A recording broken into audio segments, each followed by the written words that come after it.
Welcome to the Soft Rebellion podcast, a homecoming, a return, and a rediscovery of the creative power of your female body, your menstruating body, your body with a womb. Our world uproots us from the gifts of the feminine, the intuitive, the instinctual, the cyclical, the soft. What's the result? Patriarchal cultures of perfectionism, shame, and disconnect that leave us constantly running, never arriving. Imagine a world of women and menstruators softly rebelling, claiming our cyclicity, our weirdness, and our rest as we courageously cultivate a deep and delicious relationship to our menstruating bodies. My name is Florina. I'm a UK-based dancer, writer, osteopath, and holistic pelvic care practitioner, currently writing a PhD about the return to the menstruating body through somatic dance practices. I've been on my own journey sparked by an eating surge to come home to the wild, poetic anatomy of my female body and awaken my creative power. And I invite you to join me and my guests, trailblazing teachers, healers, and creatives, as we each reclaim our own soft rebellion.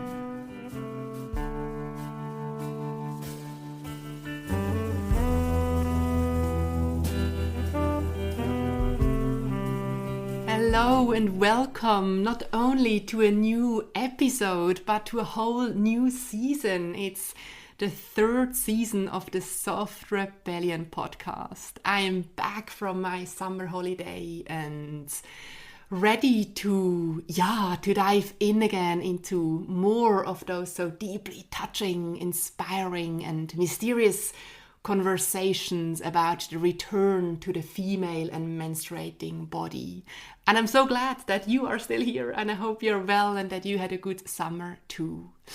Yeah, have you ever wondered what it really means to be female? Do you sometimes resent being female in a man's world, in a patriarchal culture like we are living in today? Do you feel like something is missing in your experience and you don't know what it is? Today's guest is Dr. Sharon Moloney, and she has spent a lifetime exploring and writing about exactly these questions. And the body of work she has created is pure healing. She says in her own words, "I'm a proud and passionate ambassador for the female state of being.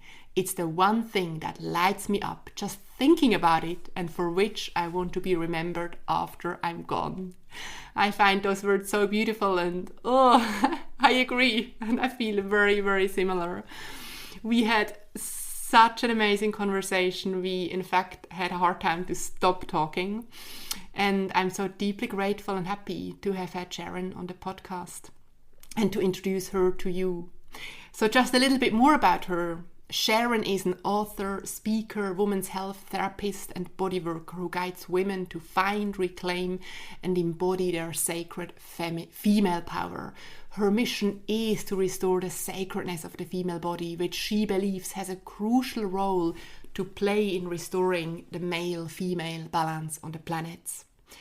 Her work is deeply informed by her PhD, which explored menstruation and birth as female spiritual experiences. Sharon believes that our female bodies are our most intimate connection with nature, and her book, Activate Your Female Power, is a guided journey into that intimacy.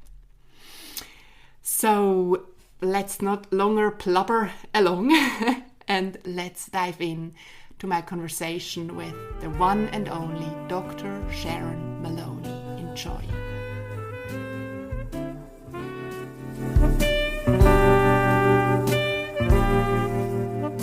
Huge, warm welcome, Dr. Sharon Moloney, on the podcast. I have literally been longing for this conversation with you. So welcome. That's lovely. A lovely warm welcome. Thank you, Florina. And I'm also looking forward to the conversation and quite excited to see where it goes today. Yeah, absolutely. Yeah. And I was thinking this morning, I don't know. I don't know how old you are. I'm 32 years old, and it doesn't happen so often that I meet and I call you an elder, wiser woman from whom I can read. I've read your academic work or part of it. I've read your book, and it's just such a gift as a young woman, to I'm on my path, seeking, searching, and to be invited into an other woman's, again, elder, wiser woman's life, where so much resonates and where I feel, wow, she kind of started carving a path for me. So I actually also I haven't planned that one, but I also just want to say thank you for all the work you did, so and I'm not the only one, but that we can follow your footsteps, really. Thank you, Sharon. That's a very beautiful acknowledgement. Thank you, Florina. I really appreciate that. And I don't have a secret about my age. I've actually just turned 70 this year in January. So I'm celebrating my 70th year. And I guess I have been, in some ways, in this domain, the domain that I've chosen to study and work and explore, I have been something of a trailblazer, because the female body, for me, in my own personal experience, has been an experience of spirituality and sacredness. And I don't see that mirrored around me very much in my culture, and I haven't throughout my lifetime. So hence why I made it my life's work. And so it's lovely to hear your acknowledgement that the path that I and many others also have forged into this domain. I think about the key writers that I studied in my PhD, and those other trailblazing legendary women in the field of women's spirituality back in the day. It's great to hear that younger women are now able to follow the trail and pick the threads up and do their own work and make their own contribution to that. So, yeah, thank you. It's lovely to have that acknowledgement and appreciation. Yeah, absolutely. And it's so, yeah, you say exactly the spirituality and sacredness of the female body. And I mean, I'm only living in 35 years, but I feel if I listen and hear amongst my peers and colleagues, there is such a craving, right? There is such a craving to tap into more than just the structure and all of that, which we so easily can pathologize, etc. And before we actually dive even deeper there in, Sharon, yesterday I briefly went onto your webpage again, and you write so beautifully, I'm a proud and passionate ambassador for the female state of being. It's the one thing that lights me up. Me too, just thinking about it. And for which I want to be remembered after I'm gone. And then a bit further down you say, so how did I get here? Let me share some of my story with you. And of course, I know your story a bit. But lots of my audience and readers don't. And I feel that your story is so inspiring. And I think I shared with you in the little email exchange we had. I remembered when you wrote when you wrote your book, how it was like a healing process for you. And I see how reading your book, which is called Activate Your Female Power, and I will put that all into the show notes, was like a healing process for me. So I know that it is for so many other women too. And yeah, how did you get here? It would be wonderful if you could walk us into your story. And of course, you did the PhD before you wrote the book, but go as far back as it needs. So that's, we can part in this time we have together. A little bit dive into your story. Oh, well, thank you for the invitation. Yes, it's my story it really began when I was born, and I'm not going to go through my whole life because that 70 long years, it's been a lot of living packed into it, but it was actually the initiation for me, because I was only telling this to a friend yesterday, I was born as the fourth daughter of a mother who really desperately wanted a son. And so there was this sense of disappointment that I was born a girl. And for the first, probably up until my first period, actually, I would have gladly swapped my sex to become a boy, because that was, what was so wanted in my family. And then when my first menstruation occurred, it was the most extraordinary spiritual awakening for me. And for the first time in my life, I was like, oh, wow, I feel connected to nature and the tides and the seasons and the phases of the moon and all of these larger life processes going on around me. And somehow my first period initiated me in to that realm in some mysterious but very embodied way. And yet I didn't get any confirmation or validation of that in my world around me. It was kind of like my own private, cherished secret. But that was also another seed in my journey. And many years later, when I was looking and found the literature on Indigenous cultures, particularly the First Nations, North American, but also Australian Aboriginal cultures and other traditions, where they had elaborate menarche ceremonies to honour a girl's first bleed, I was just filled with joy, because it was like, oh my goodness, this is a thing. It's a cultural thing that has been a tradition and a spiritual ceremonial rite of passage for hundreds, if not thousands of years. And so it wasn't then just my own private experience. I knew it was something much bigger than that. So, and then I guess it was like, I describe it as my evolutionary impulse. That's using the language of Barbara Marx Hubbard, who was one of my teachers, that this impulse inside me, this evolutionary impulse to follow my path and my journey and my unfoldment of my own potential, just kept bringing me back and back to my own body. And then I was always deeply interested in the spiritual and spirituality, and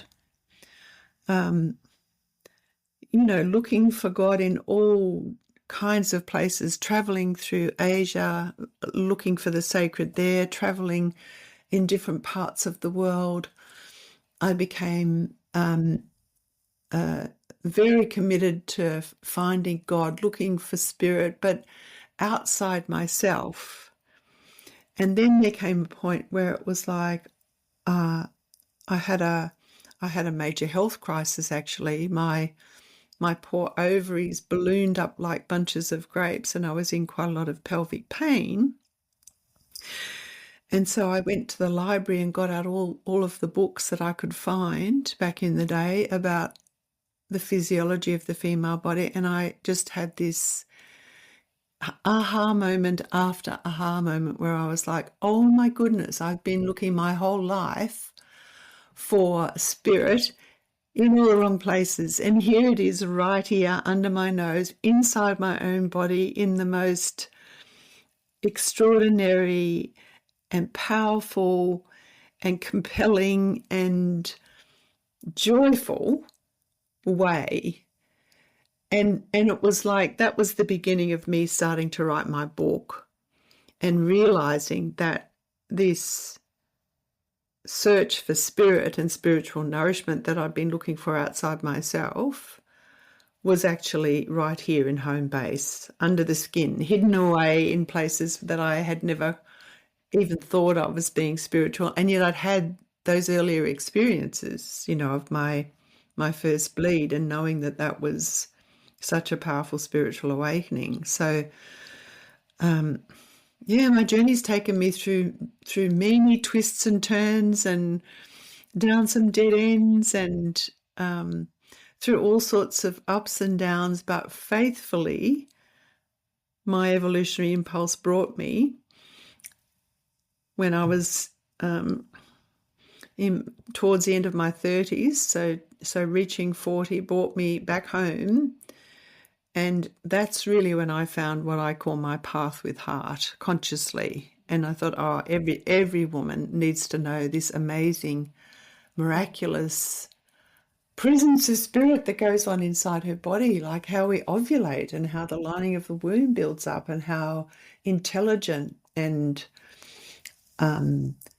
beautifully orchestrated that whole architecture is. And yet it's just kind of ticking away, doing its own thing in the background, and we never stop and think about it unless something goes wrong. Often that's the catalyst, and it certainly was for me. You know, I had, like I said, that chronic pain that medicine couldn't help or do anything about. Yes. And then once I found the amazingness of the physiology, I was like, oh, every woman, every girl, every woman needs to know about this, so that we can appreciate the gift that it is to be a life bearer and to be choosing to incarnate in a female body in this lifetime, whether we have children or not. It's kind of independent of whether we actually do get pregnant and have a baby. Just the fact that we have this incredible, miraculous, words fail me sometimes. I just find it extraordinary what goes on in our bodies, in our female cycle. Absolutely. And it fills me with inspiration and, as you can hear, a lot of passion. So I hope that answers your question. Oh, oh gosh, Sharon, you said so many, you gave so many wonderful quotes and gold nuggets. I filled a whole A4 page with things I want to say back and to name and really honor, and that doesn't happen with every conversation. And I'm sitting here and it's hot, and it's very hot in London. I've got goosebumps, and I could laugh and cry at the same time, and that's, you know, it's so beautiful because obviously we share a similar passion, and so what you say, I hear it with the eyes of my, I hear it with the mechanism of my central nervous system, and I hear it with the ears of my womb, right? Because you speak my body, and so I listen, and my body goes, oh yeah, absolutely. Oh gosh, I don't even know. I want to stay a little bit with what you said, because you said so beautiful things. The first thing I felt, yeah, the gift of being a life bearer. I think, you know, I shared with you that in the center of all my work is the embryo, and the embryo within that blueprint, which is always there. And I have that vision. In my creative writing, in the first page, I have written, imagine let's see if I can remember. Imagine a world where women walk down the road knowing, sensing, and feeling that within 8 weeks they can nurture, they can nurture the most, they can nurture the most miraculous story, and they can nurture, after, I try to say, within 8 weeks, right, there is the blueprint of everything, all organs is there, and that's happening in their body. I always feel, imagine a world where we all, gosh, you know, the confidence, the pride, the joy, the wow, it would be walking living temples. Not just, right? Yes, exactly. It's the I feel, when I realized that that's what was going on inside me. Like, for example, with my first period, my first bleed, I felt like I walked taller. I walked with greater dignity. Yes. And that was, you know, like I was 14 when I got my first period, but I felt my spine grow taller and more upright, and I carried myself with greater dignity and a sense of, wow, I'm this intimate connection with nature. And that was before I had the concept of a life bearer. And then that understanding that what our menstruation and our fertility gives us is the endowment, the gift of being a life bearer. Like I said, whether we have a child or not, just the fact that we embody that reality, it does give us a sense of dignity, because it's sacred bringing another soul onto the planet through our wombs, and our bodies and our wombs and our breasts are part of how that miraculous process happens. It doesn't absolutely. happen any other way. And every human being who's walking on the planet at the moment began its life inside the lining of some woman's womb, that lining that becomes menstruation, that's shed. So all of it to me is profoundly sacred. It's so intimately connected with the greater and with that mystery of a soul becoming flesh, coming from the invisible world into the visible world, and that our bodies are the place where that happens. It's for me, it's just like such a mystery and such a privilege actually to be able to do that. And we don't have that perspective given to us in our culture. We have pretty much the opposite, that this female body's, kind of second-rate version of the male body, and it's destined to malfunction. And actually nothing could be further from the truth. When you study in detail the amazingness of the design, the perfection of the design, and how wonderfully it works when we are in balance and when we are in a benign and loving environment, that's when our physiology can do its magic and act according to the design. Yeah. Yeah. Gosh, yeah, absolutely. And I'm so glad that you say exactly that's our birthright. That's what we have to lean and tap and swim in. And yet we live in a world and society where that is not what a girl gets. What we don't. It's not the first thing we share or No. explain to a girl when she's the first period. And I feel now it's really important that we actually briefly, or as long as it takes, tap into that, because that brings me to, it's interesting, Sharon. I wonder, I think the very first time I learned about you, because I've listened to a huge amount of things with Jane Hardwick Collins, and she Uh-huh. always quotes you, and she says, and she talks from your doctoral research and how one of your findings was, I've actually put that out. You said, my findings identified menstrual shame as a core patriarchal organizing principle that predisposed women Yes. to approach birth feeling fearful, disempowered, and vulnerable to intervention. And I bring that Yes. in now because we just heard, your story touches me so deeply. You didn't even have a mom who, it was just absolutely, it came out of the depth of your body, that initiation into that mysterious embodied way. Yes. But Yes, it did. maybe go a little bit. Maybe I would love to, yeah, if we can expand here a little bit, because or now I also wonder, gosh, I just found it fascinating. You didn't grow up in a tribe where you got told this is what it is, but you just No, you I just feel like experienced it's it that way. It's so. yes, and I feel like it's a gift, Florina. I feel Mhm, like I've often reflected on this and how mhm, so my own experience of, mhm, it's the contrast from growing up desperately wanting to be a boy and then having my mhm, period kind of initiate me into this amazing mystery of being like an embodied part of the natural world and the greater. That that might not have happened if I hadn't had the contrast of not wanting to be female earlier. I don't yeah. know, but it's all part of the mix. And I feel like I've felt this many times. I feel like it's a gift, my love of being female and especially of menstruation and the female body. It's a gift that's been given to me so that I can then pass the gift on to other women and other people, men as well as Yeah. women. And I did nothing to earn that. It was just given to me. So when it happened for me, I'm like, okay, that first experience of my very first bleed being like a spiritual awakening, I think that inoculated me against menstrual shame. Yes, that's a great way of saying it. That's how I Oh, feel about it, yeah. because the girls around me would moan and complain, and I could see that they were in a Mhm, lot of pain. Sometimes I had pain, but not very often. I had different experiences over the years where I did have, my share of cramps and heavy bleeds and all of those things, but it never made me feel like I wished I wasn't menstruating. It just made me feel curious, what's going on that this is happening?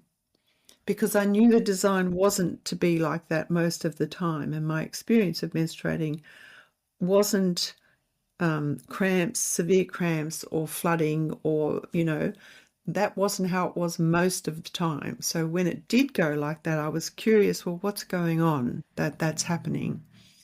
And so I had this, it was like an inoculation against shame. And so when I would hear other women, other girls feeling their shame or embarrassment or secrecy or disgust, it just never got inside my body. I always felt like there was this intimate place inside me where when my bleed arrived, I would be, hello, my friend, you're back. And it would be this lovely welcoming. And then when I started doing my PhD, so that sentence that Jane often quotes, and thank you, Jane, for being a promoter of my work, that was one of the most profound ahas of my whole PhD. So for the people who don't know, my thesis title was Female Biology as Sacred, Australian Women's Biospiritual Experiences of Menstruation and Birth. And originally I was just going to study the spirituality of birth because I was so interested in that. And I was in the first year of doing my PhD, ready to present my proposal to the school. And that very week, I took a drive in the car. I was tired, and I went and lay down in the park nearby, had a little snooze. And when I woke up, I turned my head to the left, and I felt like the blades of grass were waving at me in the breeze. And I had this drop-in that was along the lines of, to understand winter, you need to understand spring. And I sat up and thought, oh, wow. And then I thought about it a bit more, and I was like, oh, actually, I know what it's saying to me. To understand birth, you need to understand menstruation. And I got in the car and went back to the university and told my supervisor I needed to tweak my topic and expand it to include menstruation, because you can't understand birth unless you understand menstruation. And she said to me, well, you're going to be doing 2 PhDs with this. And I said, well, be that as it may, but that's where I need to go with it. And she said, okay. And she was willing to follow the lead. That's where that came from, that statement, because what my findings showed to me was that when our bodies are contracted and secret and shamed and embarrassed about being a menstruator, how can that not impact our ability to open up and give birth freely and from our center of power in an embodied way? So that's where that finding came from, and the participants, their stories really reflected that. Wow. Yeah, I find that well, first of all, thank you so much for so vividly taking us onto that experience. I could see and feel you there lying on the grass, and gosh, yeah, again, I follow your footsteps, and I listen to you and people like Jane about it, and it makes so much sense to my body, so much inherent sense, right? I feel, wow, gosh, yeah, wow, actually, I'm practicing birthing now through my cyclical years, of course. And yes, well, there's that phrase. It's an anonymous, I haven't been able to find the author of it, but it's often quoted in women's circles as a First Nations American saying, at menarche, a young girl enters her power. During her menstruating years, she practices her power. And at menopause, she becomes her power. It's so powerful. Yes.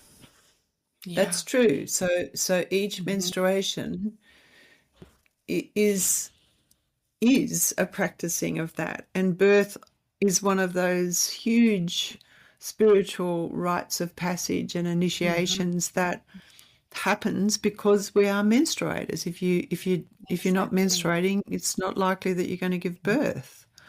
Mm-hmm. So Mm-hmm. they're all connected. They are Mm-hmm. all connected by that red thread for sure. Mm-hmm.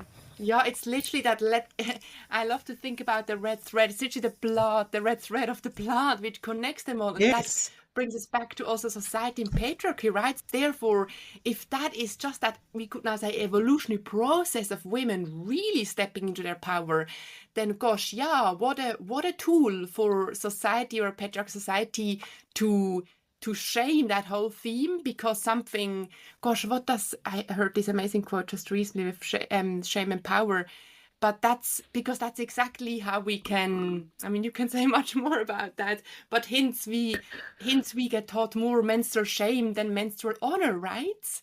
That's a absolutely. direct It's a great way way of taking a woman's to cut the power. power off. Yes, cut the power off at its source. Then, Mhm. it's kind of like it's shut down from the very beginning. And that happens for many people, many women from the time they're Mhm. teenagers. They don't like menstruating. It has bad cultural press. It's like there's a lot of negative associations with it in our culture. And I feel like we're in some ways living inside a negative hypnotic trance that Gosh, yeah. is intended to kind of keep our power under wraps, because when we connect with that amazingness, it's a beautiful life preserving power. Just as Mhm. it gives us the capacity to be life bearers, its intention is to be life preserving. And there's a beautiful book that I came across in my studies that talks about the power of a mammal, a female mammal. There's Mhm. nothing soft or docile about a mother bear or a mother Mhm. lioness. They're fierce in protecting life, in protecting their Mhm. cubs and their little ones, and that's the point, right? That if we're life bearers, then we have a vested interest in that life thriving, and we'll fight to Yeah. protect it. That's the power of the mother bear image that I Mm. often use in my writing and my speaking. Mm. So that's what we And that, get of to course, bring to the table in any domain. That yes, yes, the the yes, the absolutely. desire that life in all its forms thrives and flourishes as it's meant to. Mhm.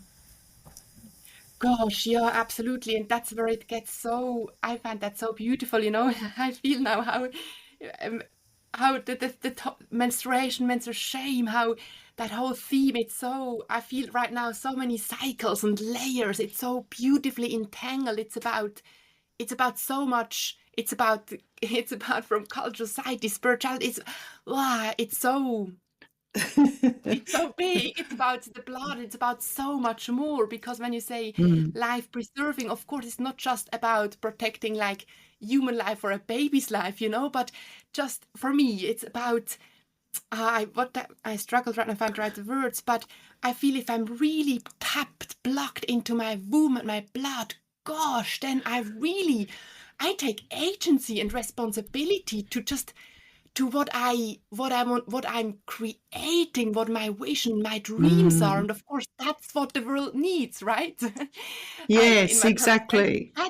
that the world needs, that we again listen. Donnelly Hugh, it's someone who Tommy Lynn Kent always quotes, and that person said how the village would listen to the dreams of the bleeding women to lead the Mm. community and tribe. Imagine Yes. we would imagine the world would start to listen again to the dreams of the bleeding women. Yes, yes. I came across a story when I was doing my Hmm. literature review for my PhD, where there was a description of how this concept of seclusion and the red tent in the First Nations North American peoples, and how the bleeding women would often have menstrual synchrony, so they'd often be bleeding together, and they would go into that quiet, secluded space so that they're relieved of the normal day-to-day duties, because it's understood that that time of menstruation and bleeding is a thinning of the veils between visible and invisible, and a greater receptivity to insights, to messages of spirit, to dreams, to the imaginal.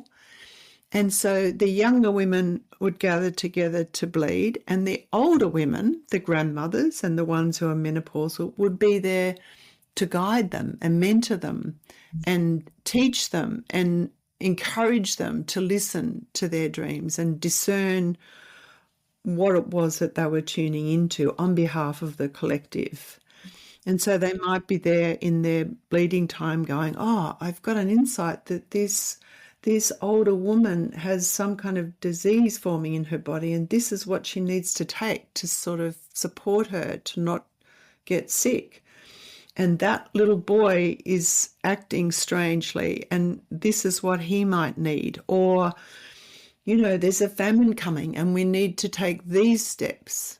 So they would be getting these really valuable life insights that are of benefit to the whole community and responsive to all of life, not just your own personal, although that's also so precious to have your own personal insights for your own life, but it's whatever those women brought forth in that time. When they came out, it was received with gratitude. Imagine if we had, spaces like where we could do that, and where we were mentored to do that, and where our dreams and perceptions and visions were taken seriously, because it was understood that the premenstruum, so that time leading up to menstruation, it's often given a bad press, oh, she's just hormonal. It's actually a decline in hormones. There's a big drop in both estrogen and progesterone at the end of the cycle. So there's less hormonal buffering of our central nervous system. So we're much more likely to see reality as it is in front of us. And that's the gift. That's the gift that's hidden inside this time. And if we can open to it as a spiritual practice, menstruation as a spiritual practice, there's so many gifts inside that time that are just waiting to be, downloaded and for us to be able to receive. But we have to have space. We have to have a receptivity. We have to clear the muddy thinking, the old programming out of the way. And then we have to be really willing to receive what are sometimes challenging truths, because that comes through when you're a clear channel in that way. Yeah, I remember for me, this was such a revolutionary and helpful learning when I really realized, gosh, exactly when in my premenstruum, it's actually things, I think some people talk about how the curtain of estrogen, for example, drops away. Actually, that hormone which just keeps me being the supermom for everyone all the time. Yes. Another author calls it the Beyonce hormone. Wow, actually, it's not that I'm layered upon with more, but I'm actually becoming my very pure, in inverted commas, naked, beautiful, truth-speaking self. And that's where I find the concept of Red School always talks about this dark art of pacing, of slowing down. And actually, I often find for myself, all I need in my premenstruum is, if I just allow myself to slow down, to pace, but as I kind of slow down, that kind of purity can ride through me, and she just speaks. It's very also grounded, earthy, right? Doesn't need to be a drama. It's powerful truth. Yes, it is. It is. It's just truth speaking, seeing reality as it is, and it's not. There's no buffering. Like estrogen is that kind of engaging, relational, up kind of energy, and progesterone has a mild sedative effect. And so when you take both of those out of the picture, what you're left with is just, okay, what I'm seeing is what I'm seeing. That's the reality right there in front of me without the buffer. And if things are, maybe being swept under the carpet or uncomfortable, or Yeah. things are not being said, that's the time to be able to reflect and think, okay, what does need to be said? What does need to be seen? How can I assume authority for what's going on in my life and change what's not working and do something about it?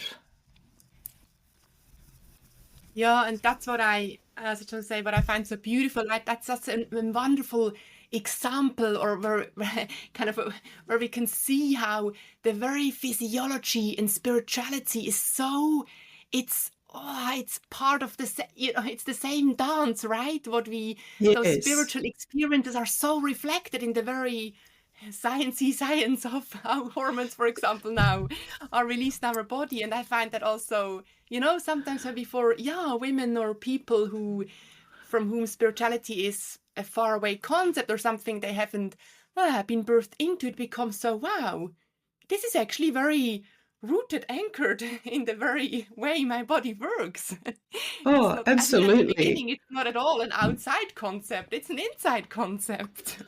No, and in Western culture generally, for hundreds of years, there's been this perception, partly because it's been a patriarchal culture. There's this perception that spirituality is a mental and an abstract kind of thing. It's outside the body. It's up in the heavens, beyond and away. And that's such a flawed understanding of life, because all matter is sacred.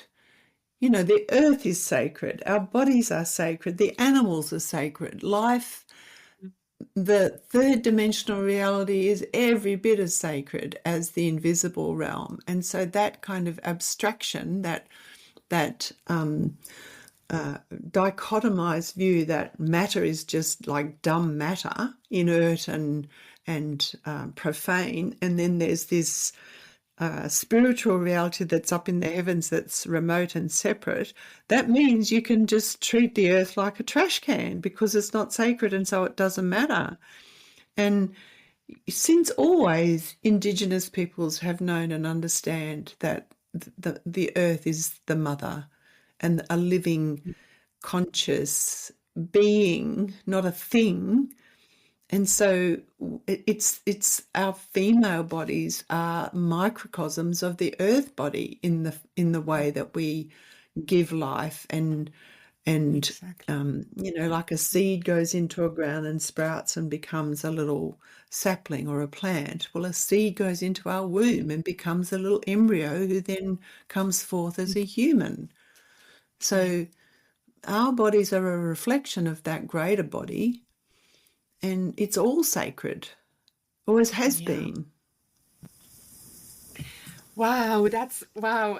I'm so touched by what you just say, and I feel, gosh, the journey you invite readers into your book and what we talk about here, it's really, gosh, it's such an invitation to actually, in a very big picture, to let go of that Cartesian view and dualism also, and to really just see the sacredness and the spark in matter. And in that moment, I think you also write about that in your book, but as an osteopath, I always talk about how, physical, I always refer to anatomy also as physical matter, but then if we of course look at the word matter from Latin mater, which means mother, there is also yes. and that's so when right. I learned that, gosh, goodness, my physical matter is my physical mother. That immediately brought, that for me was really, that was an aha moment, Sharon. I noticed, gosh, Yes. this is not just a vehicle, that's, my body is mothering me immediately I feel I Yes. tapped into a deeper dialogue, because then if it's my mother, then I ask her, okay, what do you need? What do you need me to know today? How Yes. do you need me to be? Is that, Yes, like, exactly. and why would Exactly. I, Yes. yeah. Mm. And I'm sitting right now with that question. No, sometimes I think we talk now a lot about menstruation, menstrual shame, and I wonder. And we talked about this wonderful practice, spiritual practice of menstruation. And sometimes I wonder what wants our attention first, or I always wonder what is all our jobs, especially maybe also for listeners who actually feel who feel a bit gunky, disgusted by that whole topic, and maybe are even a bit triggered listening, even though I think a lot of my Yes. audience is fire and flame for it. But how can we, I want to ask, how can we start to dismantle also our, I guess we first need to start to dismantle our internal shame for it, or I wonder, Yes. do we need to look at shame, or actually do we just courageously need to say, I start to give space to when I bleed, or wow, what do you Yes, feel it's is such a the, big question. Oh, it's such a it's a big big question, Florina. question. And I came up against this again and again when I was doing my PhD, because I would start, even before I asked people questions. I can remember getting with a group of student midwives this time, and one of them saying to me, "What on earth are you doing studying menstruation? What on earth could be spiritual about that?" Ugh. And was, quite disgusted. And like I said, I think my first period inoculated me against that kind of disgust and revulsion. So I was able to say, well, it's part of my topic, and let's just have an exploration and see what the meaning is of menstruation. This also touches back into my you'll be finding this out as you do your PhD, Florina, too, but there's usually a research question that guides your inquiry. And my research question, one of them was, how does menstruation get inscribed with meaning? And how does that meaning then impact the physiology? Wow. So what we're undoing is a conditioning and a perception and a series of beliefs about the meaning of this process. And what if the meaning that we have been, what's been handed down to us, has been laden with an agenda that's there to divest us of our power? And what if, by changing our understanding and the meaning of this process, we can change our whole experience of it? So then it becomes a curious inquiry. Oh, what if? So right now I'm writing my second book, which is about the spirituality of menarche and childbirth and menopause. And in that book, I'm guiding the reader to ask the question, what if this belief about menstruation as this yuck, shameful liability, what if that's a complete hoodwink? And what if we just had an open mind to discover what else might be there? And what if, instead of it being the greatest liability and cause of suffering, what if that could be completely transformed so that it becomes a source of deep spiritual empowerment and joy and life? Yes. So it's a whole transformation of the meaning that was inscribed into this process, not by Indigenous cultures. A lot of Indigenous cultures have always known that there was something mysterious and greater involved in the processes of menstruation and fertility and birthing. What if we just open ourselves to this possibility that there's something huge that's waiting, like a seed to burst, because our planet so desperately needs it at this time? What's missing in our world is this life life-giving, life-bearing, life-preserving, life-sustaining energy and beauty, that's what it's missing. That's what's been out of balance for so long. Yeah. Gosh, yeah. Yes, a huge yes. That's the work we have to do. And I so loved how you said, you started kind of what you just now said, saying, let's just see what the meaning of menstruation is for you or him or her. And it's that also, there was such a, when you said that, I felt, I can do that. I can first and foremost just be open man to actually inquire into what are all the beliefs, etc., which I have, for example, held about menstruation. Yes. And Yes, it's not a okay, overnight everything's going to change, but it's completely doable to just say, oh, what if we actually got this? What if what we've been told is incorrect?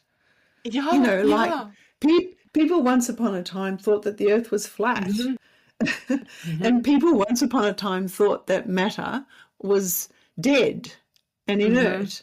And now we know that there's such a thing as energy and electromagnetic fields. And like we know that things that we once thought were actually the limits of the knowledge and ignorance. And if we just say, okay, what if it's not that? What else might it be?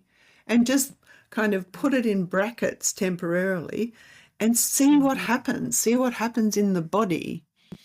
And I've had the privilege and honor of working with women who've had really painful, awful periods and who just loathe getting their period because of that.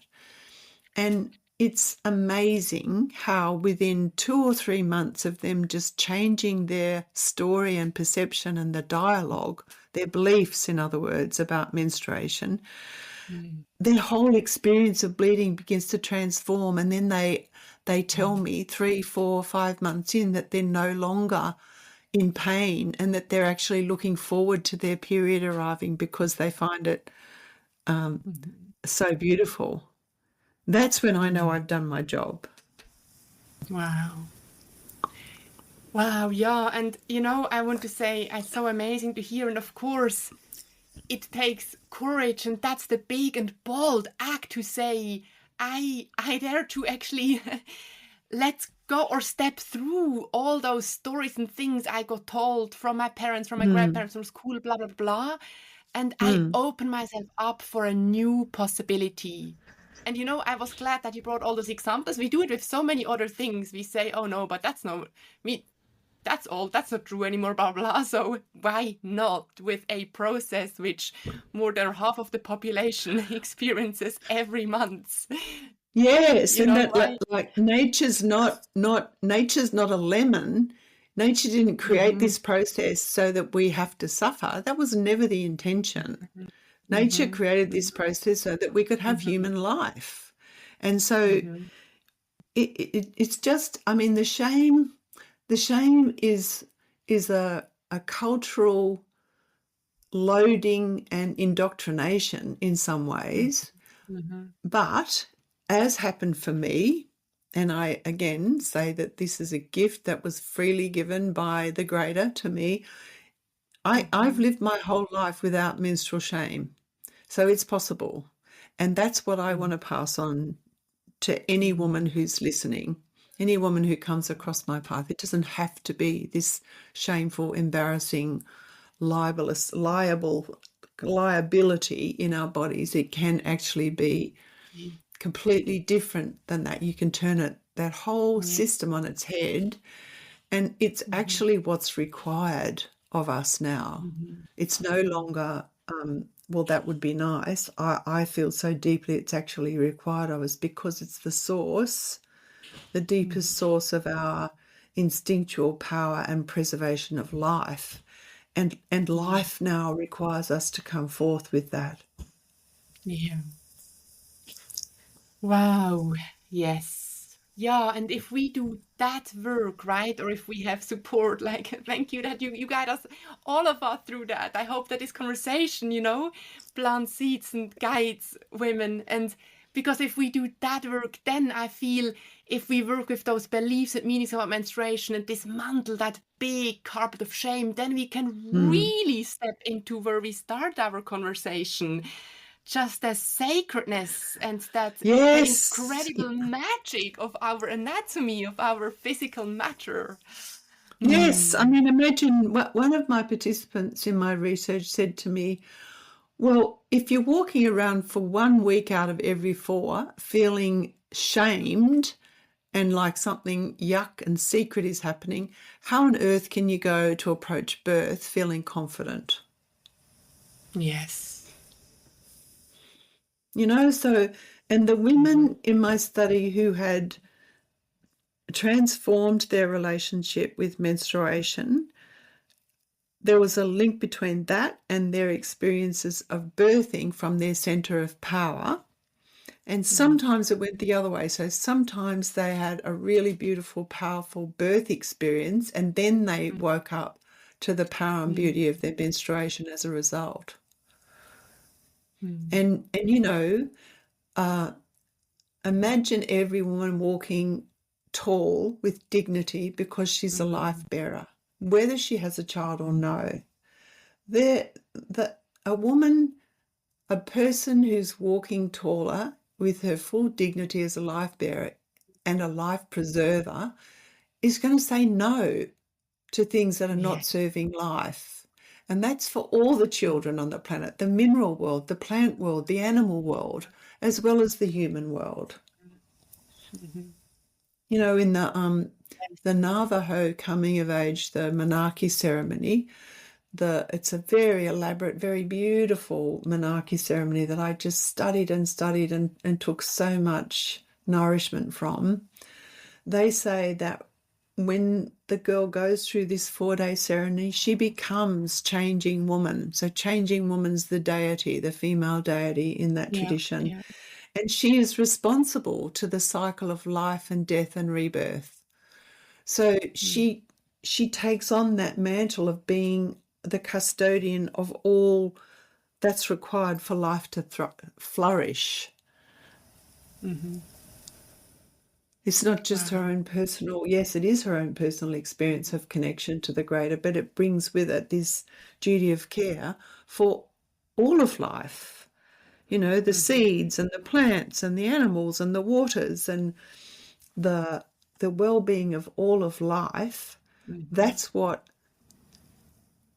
what is enacted, and the mantle that's kind of taken on when Yeah. that young girl becomes changing woman in the ceremony. And the women who've undergone that ceremony say that when you come out of that ceremony, you are changed as a result, of course, Mhm. afterwards. And you look at and experience and feel your menstruation differently as a result. Of course, it's going to connect Mhm. you to that greater, Exactly. much greater reality. Yeah. Yeah, and again, imagine how wow, how strong and all embracing and infusing that rhythm will become, because there will more Mm. women will claim menstruation as that sacred practice. That's why we Yes, sit here and talk. yes. How that's if there is any for me it's not a question, like you just now said many times. So any way how we can heal the chaos we are in, then that's where it starts, right? From the Well, wisdom in our bodies. what's out of balance is male female energies, masculine Yeah, feminine yeah, energies. It's yeah. meant to be in balance, and it's been so out of Mm-hmm, balance mm-hmm, because mm-hmm, the female side of mm-hmm, humanity has not been able to bring their full presence and their full life-bearing, life-preserving power to the table. And so mm-hmm. I have this vision, I've had it for a long time. I have this vision of it Yeah. being like a ripple, like a domino effect, that it's kind of Mm-hmm. going to reach a critical mass where it just goes rippling out all over the world, where women have this, got it. Yes, my body is Yeah. sacred, and now I'm going to take a stand for the sacredness of all of life. And that's what we can do to rectify the imbalance and start bringing in female ways of being and doing and living that are life-serving for everybody. So instead of being a rat race, where it's work, work, work and goal-oriented and task-oriented, it's like there's an ebb and flow and a rhythm and downtime and then productive time and care for the family and care for the work and the tasks that need to be attended to. That's what male-female balance can look like. I just have this deep faith, and it may be in my lifetime, it may not, that there's a critical mass that's forming of enough women that it's like the 100th monkey thing, that story, that when it finally reaches its tipping point, it just goes boom, all out over the world, and women all over the world are just waking up going, yes, right, got it. It's a fact. My body is sacred and it needs to be respected, and the earth body is sacred and it needs to be respected. And then it becomes like, what needs to happen so that continues to be so? Yeah, wow. I have so much faith for that too. And I want to say, I know that we are on that path. And, don't you think, or also, doch, Sharon, there is a much bigger, let's call it, global menstruality movement today than there was 30 years ago, right? And I have so many friends and colleagues who are doing all those things. Yes, even 10, 15 years ago, Florina, when I was doing my research, it was like, it was a kind of in its infancy, and now there's like critical menstrual studies, and there's all sorts of incredible initiatives going on that is so wonderful to see that happening. So it's coming. Exactly. It's coming. It's like I think the momentum can happen when enough women have an embodied experience of the spirituality, when they themselves can feel the spirituality and the permeability inside their bodies when they're menstruating. I think that can be the game changer. Wow, I'm so glad that you said that again. The embodied experience is the key, which is right. In my PhD, I'm going to use somatic dance practices as the moving body, as the body from which I will source knowledge and wisdom. And I also always think of Carly Mountain in her book Descent and Rising. She writes how the next wave of feminism is embodied. And we started the conversation today where you said menstruation was that initiation into the mysterious and embodied way. And that kind of maybe also on that breath I started talking about your book, and I now say again, right, your book, Activate Your Female Power. May this now be the invitation for everyone listening. Read that book, because the way, I've studied anatomy, embryology in my undergrads and postgrads, and we learn it so 2D and black and white. Yes. And clinical. Yes. GP, right? So clinical, pathologized. We see most often many women just see a picture then at the GP where it's an ovary with a cyst or whatever it is. Yes. And I also want to say that's not the aliveness of your innerness. And I think what you do so wonderfully in your book is that, you bring it alive. Suddenly the ovarian tubes are dancing and the womb is breathing, and yes. And I mean that you'll see the pictures in my books too, Florina, of that picture of the inside of the tube. It looks for all the world like a coral reef. It's so beautiful, the little villi and the fluid and the movement and it's a little ecosystem there. Well, you would never know that. It's like we need that window, and the visual is very powerful for me. So that's why I wanted to include some of those photos in the book, because seeing it and having an appreciation of the visual of what an ecosystem it is inside the tube is amazing. It's such a transformative image of what is going on, the aliveness and the vitality and the ecology of what goes on inside the female body. It's amazing, really. Yeah, and I now also think, maybe I actually also think that your book is so wonderful for maybe also women or menstruators who feel a bit need something also very kind of tangible or graspable, because you go so into the mysterious, but actually in your book, it's also so graspable because you start with the very physicality of the body. Every chapter starts very, I want to say, grounded from a place where I feel we somehow know and we feel 1% of safety, hopefully, or confidence, or not disgust. Yes, well, it did. For me, it started with it. Like I said, I had, these poor ovaries of mine were suffering, and I got right down to the nitty gritty. What happens in the cells, and why does that happen, and what happens in the ovaries, and then what happens in the tubes, and then what happens in the womb. I wanted to know the detail, and once I started to find out what was going on that cellular level, it was just, my mind was blown repeatedly, like, oh my goodness, that happens? Really? And then that happens? How have I not known this all this time? It just awoke such a sense of wonder and appreciation and awe, actually, inside me, in my being, when I was doing that research and seeing it through that eye, the eye of wonder. So yeah, it was a labour of love, that's for sure. And my intention in writing it was to inspire that same love for their bodies in other women and in men as well. I've had quite a few men read it and say that they really appreciated it.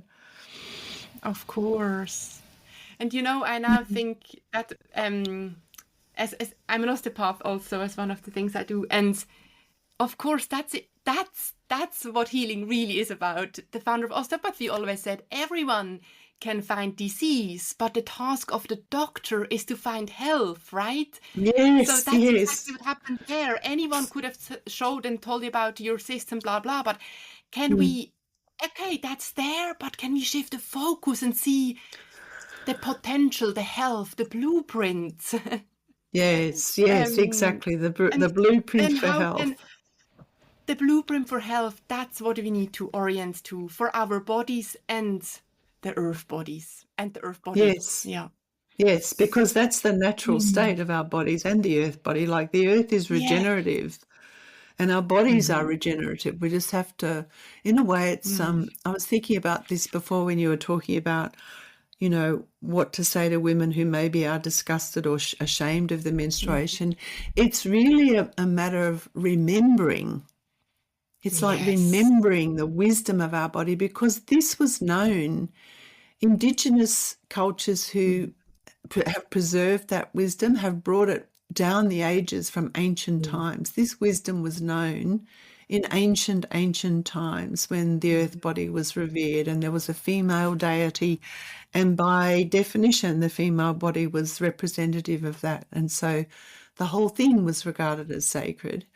And it's just remembering that, because we've forgotten it. Yeah, thank you for naming that. It's not exactly that we tell a complete new story, but we help to uncover and remember the most ancient. Yes. the most ancient story. Gosh, I could talk with you forever, Sharon, because now I think of the ovum, the egg, and I always think she is the most ancient physical expression, but that's going to wait for part 2. I think I will likely have to invite you again. We are not finished. Well, we could happily keep talking for another hour at least, so we can maybe do another podcast, Florina. We should make a part 2. Yeah, wow. Sharon, thank you so much. Thank you so much. I start with gratitude and I end with gratitude. Yeah, thank you, Florina. It's been a real pleasure, and Thank you for really highlighting my book, because it is a distillation in some ways of my that inquiry that began from my own health experience or ill health, unbalanced health, and then the journey of healing. And if people want to go deeper into that, there's also my online video program, which is available, that is based on the book, but it's a series of videos and meditations and transmissions. So there's more juice, so to speak, in the online program, and that's also there. Thank you so much for saying that, and I will link that all in the show notes so that it's a click away. Very easy. Thank you so much, Sharon. Yes, you're welcome, and a blessing to all of the menstruators who are listening, and may your womb and your female body become a source of deep spiritual connection and nourishment for you. That's the blessing that I offer in closing. Thank you from the bottom of my heart and the depth of my womb, Dr. Sharon Moloney, for being with me and us and for sharing your wisdom. And thank you, dear listener, for showing up over and over again, for being part of this softly rebellious movement, and for feeding and nurturing this community. I'd love to hear from you. I'd love to hear your questions, your takeaways from today. You could always send me an email at softrebellion@florinatali.com or tag me on social media at florina.tali. And please share this conversation, share this podcast with all your friends, circles, communities, of anyone you feel he or she or they should hear and listen to this. And what is left to say? It's an absolute honor to serve you with this podcast. Also, come and join me on Substack. You might have noticed I'm now publishing my episodes on Substack, where I also publish articles and write, and I'd love to have you there. You can find all those links in the show notes too. And if you would like to work with me in person, online, one-to-one, in a gorgeous clinic space in London, then you can also find those links in the show notes. Lots of love.